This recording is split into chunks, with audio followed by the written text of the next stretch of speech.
ওরা সবাই বিশেষ চাহিদা সম্পন্ন শিশু। তারা নিষ্পাপ অটিজম স্কুলের শিক্ষার্থী।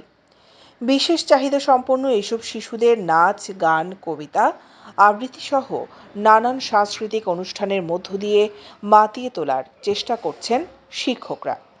আর দর্শক সারিতে বসে তা উপভোগ করছেন আলোকিত মায়েরা।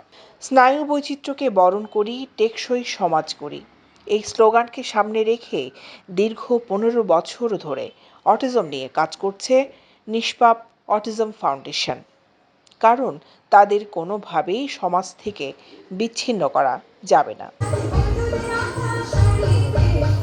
27 এপ্রিল রবিবার চট্টগ্রাম জেলা শিল্পকলা একাডেমি প্রাঙ্গণে 18তম বিশ্ব অটিজম সচেতনতা দিবস উপলক্ষে নিষ্পাপ অটিজম ফাউন্ডেশনের 15তম প্রতিষ্ঠা বার্ষিকীতে এক ঝাঁক বিশেষ চাহিদা সম্পন্ন শিশুদের নিয়ে জাঁকজমকপূর্ণ সাংস্কৃতিক অনুষ্ঠান ও অটিজম উত্তরণে আলোকিত মা সম্মাননা প্রদান করা হয়। তাদের লক্ষ্য বিশেষ চাহিদা সম্পন্ন শিক্ষার্থীদের দ্রুত চিহ্নিত করে যথাযথ কাউন্সেলিং ও সহায়তা প্রদান করে পরিপূর্ণ নাগরিক হিসেবে গড়ে তোলা। নিষ্পাপ অটিজম ফাউন্ডেশনের সভাপতি প্রফেসর ডাক্তার বাসনা মুহুরীর সভাপতিত্বে সভায় প্রধান অতিথি ছিলেন চট্টগ্রাম সিটি কর্পোরেশনের মেয়র ডাক্তার শাহাদাত হোসেন। অনুষ্ঠানের উদ্বোধক ছিলেন চট্টগ্রাম বিভাগীয় সমাজসেবা অধিদপ্তরের পরিচালক কাজী নাজিমুল ইসলাম। নিষ্পাপ অটিজম ফাউন্ডেশনের 15 বছরের সফল যাত্রার ভূয়সী প্রশংসা করে সিটি মেয়র ডাক্তার শাহাদাত বলেন, ডাক্তার বাসনা মুহুরীর নেতৃত্বে এই প্রতিষ্ঠান আজ চট্টগ্রাম সহ সারা দেশে বিশেষ চাহিদা সম্পন্ন শিশুদের জন্য একটি অনুকরণীয় দৃষ্টান্ত স্থাপন করেছে। বিশেষ চাহিদা সম্পন্ন শিশুরা আমাদের সমাজের গুরুত্বপূর্ণ অংশ। তাদের প্রতি সহানুভূতি নয়, সম্মানের দৃষ্টিতে দেখতে হবে তাদের।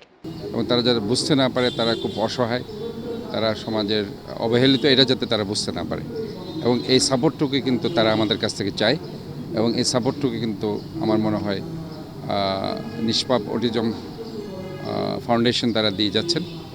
এবং এই জন্য আমি আমাদের বাসনা মুহুরী সহ অন্যান্য যারা কর্মকর্তারা এখানে আছেন, বিশেষ করে পিএইচপি গ্রুপের যারা দায়িত্বে আছেন, আমি ওনাদেরকে আন্তরিকভাবে ধন্যবাদ জানাচ্ছি। অনুষ্ঠানে উপস্থিত ছিলেন জেলা সমাজ সেবা কার্যালয়ের উপপরিচালক ফরিদুল আলম, পিএসপি ফ্যামিলির পরিচালক জহিরুল ইসলাম রিঙ্কু, ইউনিসেফ চট্টগ্রাম বিভাগের প্রধান মাধুরী ব্যানার্জি, বিশিষ্ট সাংবাদিক নাসিরুল হক, প্রফেসর ডাক্তার সুদীপ পাল, প্রকৌশলী ঝুলন কুমার দাস।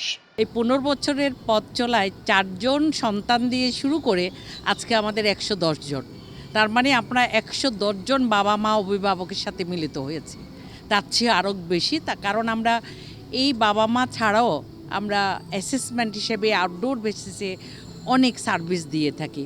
অনেক বাচ্চা কিন্তু অটিজম স্কুল থেকে পড়ালেখা করে আবার মেইন স্ট্রিম স্কুলে গেছে।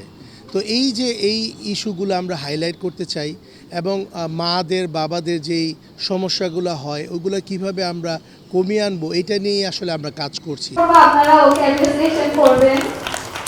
দৈনিক আজাদী।